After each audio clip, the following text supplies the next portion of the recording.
une superficie aussi restreinte que de contrastes. C'est ce qui frappe à première vue en Yougoslavie. Les contrastes sont multiples aussi bien dans les paysages que dans les constructions.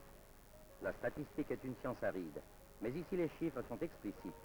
Sur une superficie de 255 000 km², il y a une centaine de rivières et plus de 100 montagnes, une vingtaine de lacs assez étendus et 2000 km de côtes sinueuses le long de l'Adriatique. Mais ce ne sont pas seulement les paysages qui sont variés et pittoresques, c'est aussi l'héritage culturel du passé. Cette terre n'a pas seulement été pendant des siècles au carrefour des routes menant de l'Occident à l'Orient, elle a été aussi exposée à différentes influences, tant politiques que culturelles.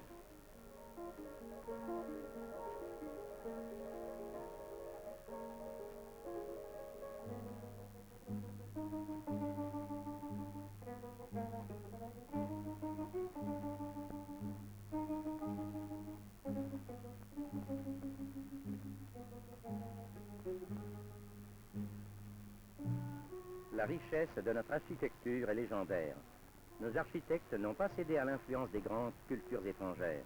C'étaient des artistes authentiques, inspirés et féconds.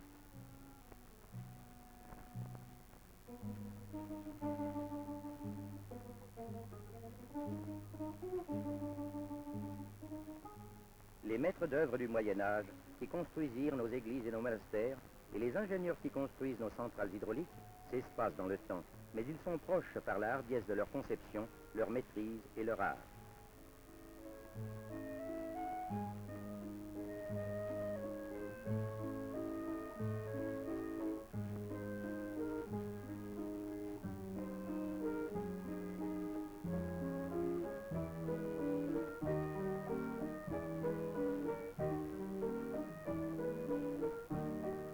Lorsqu'on aborda en 1947 l'industrialisation du pays, qui jusqu'alors avait été un pays foncièrement agraire, on fut forcé de construire de grands ouvrages à la hâte, à seule fin de mettre rapidement sur pied la production industrielle. De là l'austérité fonctionnelle de ces bâtiments.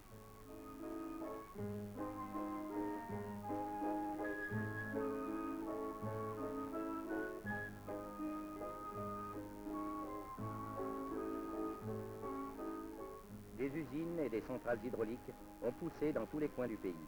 Mais les grands ouvrages, les œuvres fonctionnelles, esthétiques et spacieuses, qui ont un cachet tout moderne, n'ont été entrepris qu'au cours de ces dernières années.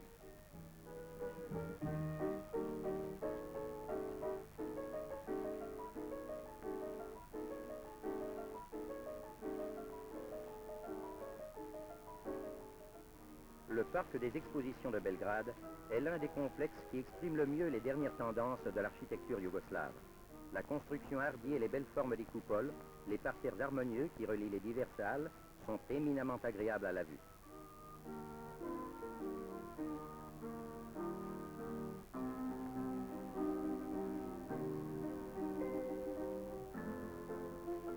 Les nombreuses réalisations architecturales contemporaines nous permettent de suivre la ligne sinueuse et agitée de l'expression architecturale du pays.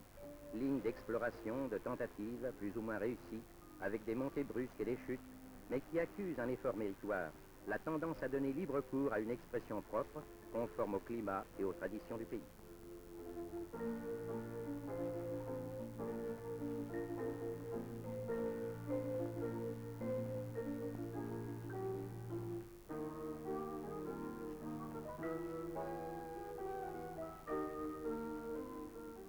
L'architecture dans le monde a manifesté au cours de ce dernier demi-siècle la tendance à créer un langage commun. Malgré les caractéristiques spécifiques nationales et l'influence des traditions architecturales locales, on peut dès à présent parler d'un style international défini en architecture.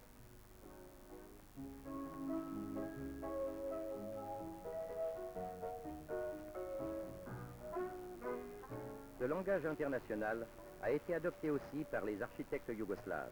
Toutefois, leurs aspirations suivent une même idée, créer des locaux fonctionnels, agréables et harmonieux qui correspondront aux besoins de l'homme moderne, où il pourra habiter, étudier, travailler ou se reposer.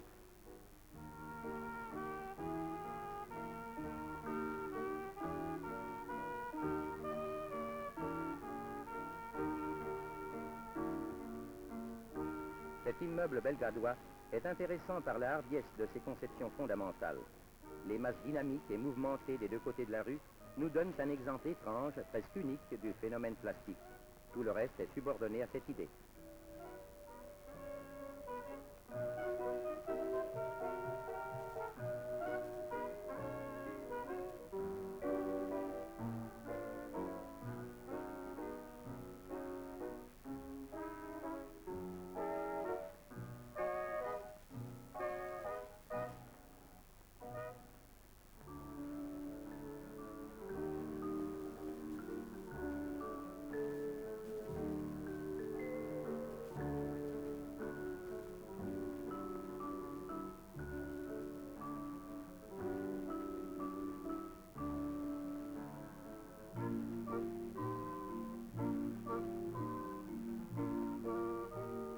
grandes villes ne sont plus les seuls centres de la vie culturelle et sociale.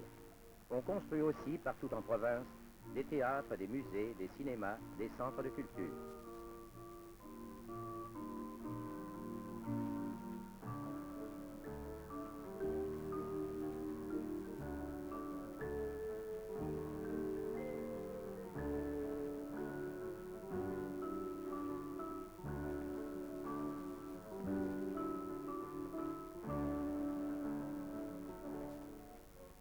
L'influence des diverses écoles et courants architecturaux, voire l'influence des grands architectes de ce siècle, se retrouve chez nous comme dans beaucoup d'autres pays.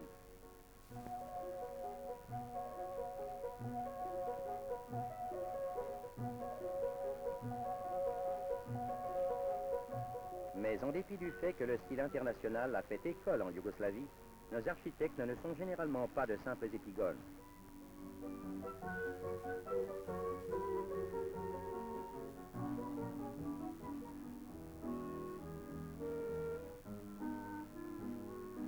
Selon le genre et l'affectation des ouvrages, les grandes surfaces planes, les rideaux de glace, les façades parfois un peu monotones, ont tendance à faire place à des espaces plus intimes, plus calmes et plus harmonieux.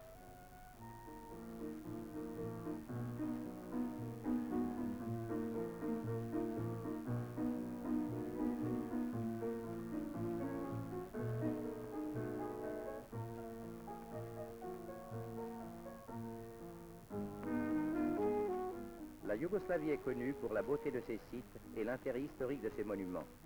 Aussi consacre-t-on chez nous une attention grandissante au tourisme. De nombreux hôtels ont été construits dans les centres de villégiature et les stations thermales.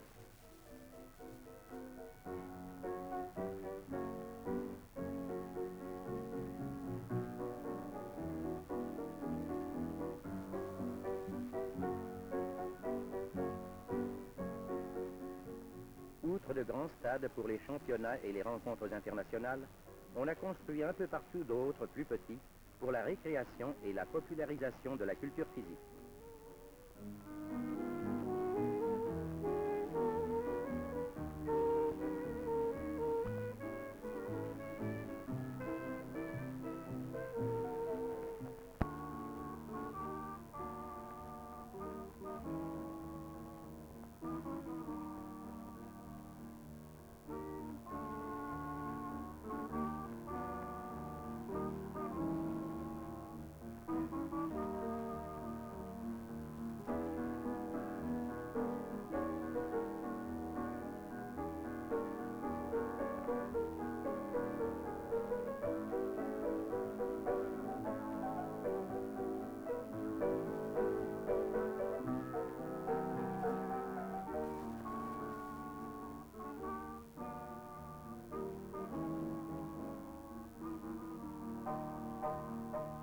L'hôtel de Kupari est par son union heureuse avec le paysage et la conception originale de son architecture une bonne illustration des tendances nouvelles. Tel était Skopje à la veille du tremblement de terre. Les Macédoniens avaient engagé beaucoup d'efforts pour transformer cette petite ville provinciale en un grand centre moderne. Les tendances contemporaines ont pris le pas sur les traditions. Mais tout en édifiant des immeubles de plusieurs étages à la place des vieilles masures, on s'efforçait de conserver la couleur locale et les ensembles architectoniques caractéristiques. Or, il faudra maintenant reconstruire tout Skopje de fond en comble.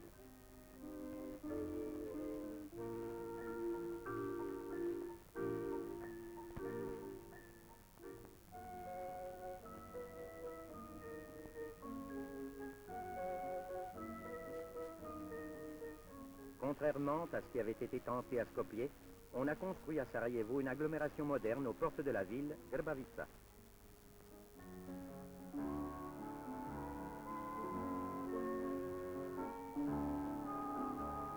Une fois la construction achevée, cette partie de Sarajevo formera un tout homogène qui sera peut-être plus intéressant par ses dimensions que par son esthétique.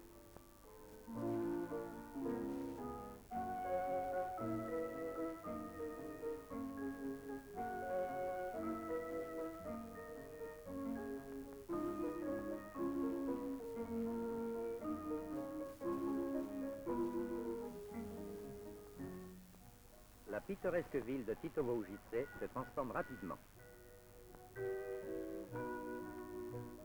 Tout d'abord, la place principale a été construite à un endroit judicieusement choisi.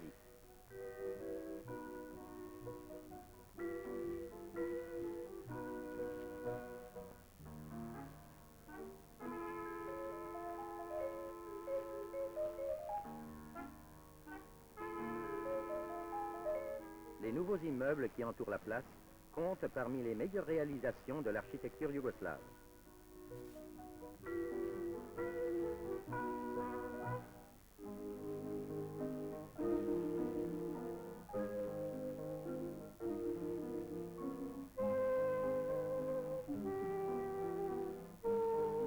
Velenje, cité minière.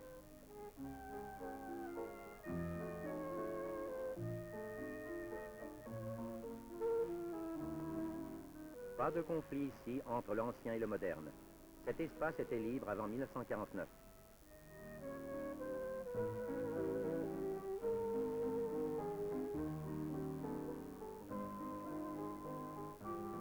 Velenje est réellement une ville nouvelle.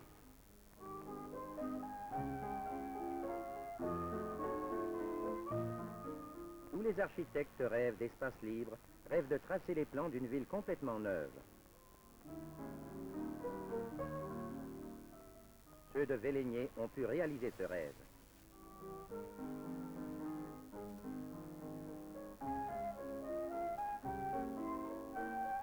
Des espaces verts, des fleurs, de larges perspectives, des jardins publics, des terrains de jeu, tout ce qui manque aux vieilles villes.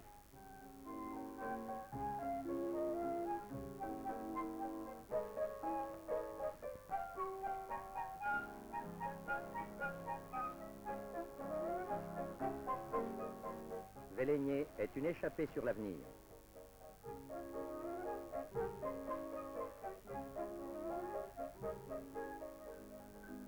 Novi Beograd fait face à la vieille ville.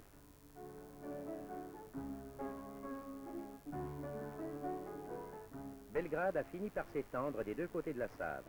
La cité blanche au confluent de la Save et du Danube ne sera plus simplement arrosée par ces deux cours d'eau, elle en sera traversée.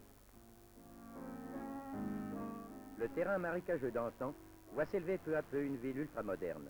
Cette superficie est en réalité un champ de manœuvre où s'exercent les meilleurs architectes yougoslaves. De même que sur les autres chantiers de partout le pays, on y soutient le principe de la construction industrielle, la thèse que la construction fonctionnelle et rationnelle n'entraîne pas fatalement la monotonie et le manque de personnalité, n'entrave pas l'expression esthétique individuelle.